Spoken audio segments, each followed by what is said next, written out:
Terima kasih atas waktu dan kesempatan yang telah diberikan. Voluntary euthanasia jenis ini merupakan atas dasar pasien dengan penuh kesadaran diri dan dalam kondisi jiwa yang sehat meminta tindakan ini dilakukan. Tujuannya tentunya adalah untuk mengakhiri penderitaan pasien dari penyakit yang tidak dapat disembuhkan. Dewan juri ini adalah mosi proposal, sehingga beban pembuktian tim pemerintah adalah kenapa hal ini boleh dilakukan atau diterapkan dan kenapa voluntary euthanasia dapat dijadikan sebagai pilihan.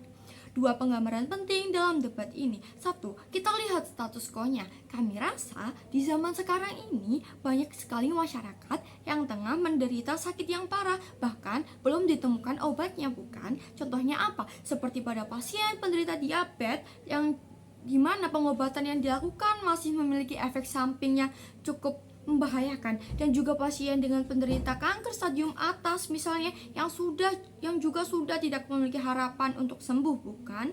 Mengapa begitu? Tentu saja pada akhirnya mereka merasa kesakitan dan terus bertahan tanpa ada harapan, bukan? Ini buruk. Kenapa? Menyebabkan perasaan putus asa yang sangat mendalam. Justru apabila tidak dilakukan voluntary euthanasia misalnya, maka pasien beresiko melakukan tindakan bunuh diri. Akan semakin beresiko bukan apabila pasien merasa putus asa hingga loncat dari gedung ataupun dengan kondisi yang kritis, dengan keadaan yang lemas, kabur sehingga dapat menyebabkan kecelakaan ataupun sebagainya. B. Apabila semua orang tergantung atau bergantung pada rumah sakit dan dokter sehingga kinerja dokter dan juga rumah sakit tidak begitu efisien, bukan? Padahal pada dasarnya mereka juga sama-sama sedang berjuang, dan apabila dipaksakan pasien akan lebih merasakan rasa sakitnya karena tidak bisa disembuhkan, bukan? Dua, apa yang kita mau sebagai pemerintah? Kita mau melegalkan voluntary euthanasia ini karena setelah diadakan uji coba ternyata hal ini tidak menyakiti pasien. Namun sistem ini hanyalah berhenti memberi sesuatu kepada pasien yang dimana hal tersebut harus memiliki efek samping yang ringan. Kenapa ini menciptakan suatu permasalahan? Dua hal. Menimbulkan kontradiksi karena tidak semua setuju dan masih banyak landasan pada suatu negara yang mempertegas ini tidak baik. Namun ada juga pada suatu negara lain yang menegaskan ini baik dan justru mengefisienkan kinerja tenaga medis. B. Banyak yang menganggap ini pembunuhan dan menyalahkan tenaga medis saat melakukan tindakan ini. Namun nyatanya hal ini akan dilakukan oleh kesepakatan yang telah dilakukan. Dua argumentasi dalam debat ini. Satu, mengapa dilegalkannya voluntary euthanasia ini berdampak baik? Dua, mengapa voluntary euthanasia ini dapat diterapkan? Mari kita masuk dalam argumen pertama dengan dua alasan. Kita lihat parameter medis yang dapat dikatakan efektif apabila adanya kebebasan dan kecukupan ketersediaan fasilitas yang ada pada suatu rumah sakit teruntuk seluruh pasien. Apabila ada banyak pasien yang tidak dapat disembuhkan berada di rumah sakit, coba kamu bayangkan bagaimana rumah sakit harus memfokuskan fasilitas mereka pada pasien tersebut, sehingga tidak jarang pasien baru kurang memiliki fasilitas untuk diterima mereka. B. Adanya kesetaraan di status quo yang dimana seluruh pasien wajib mendapatkan hak dan juga kewajiban yang sama, dan juga rumah sakit harus berusaha sebisa mungkin menggunakan alat-alat terbaik mereka kepada pasien.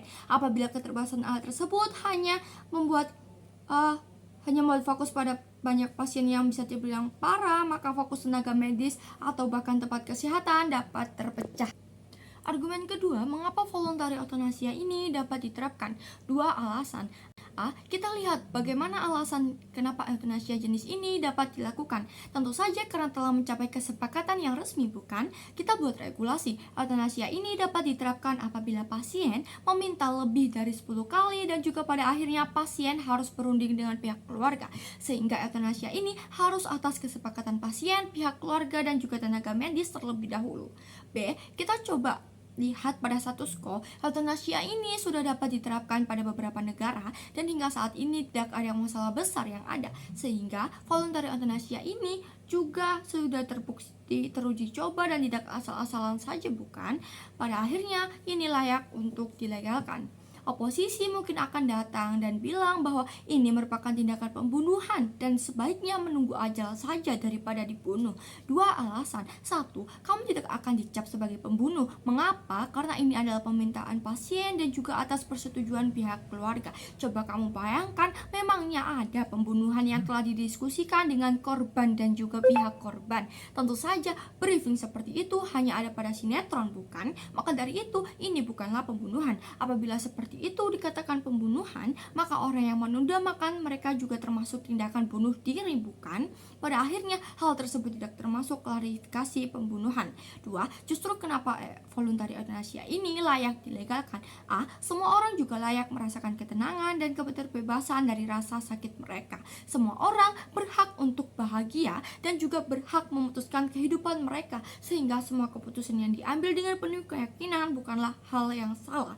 Apabila menunggu dan terus menunggu, maka mereka akan sangat tersiksa, bukan? B. Mereka itu juga memutuskan jalan mereka. Mereka juga berhak merasakan ketenangan dan juga mereka bisa merasakan rasa lelah. Apabila terus menunggu, maka biaya perawatan pun akan membeludak, sehingga pihak keluarganya tidak sanggup membayarnya, yang dimana pada akhirnya pasien dibiarkan di rumah dan tidak ada yang merawat. Maka hal ini sama saja seperti dilakukannya voluntary euthanasia pasif. Pada akhirnya pihak keluarga tentu akan selalu memberi semangat, tetapi mereka juga pasti memiliki perasaan tidak tega, bukan? Melihat seseorang dengan penyakit parah yang tidak bisa disembuhkan tentu saja membuat mereka sadar bahwa bukan hanya mereka yang lelah, namun seseorang dengan penyakit tersebut juga berhak merasa lelah atas hidupnya.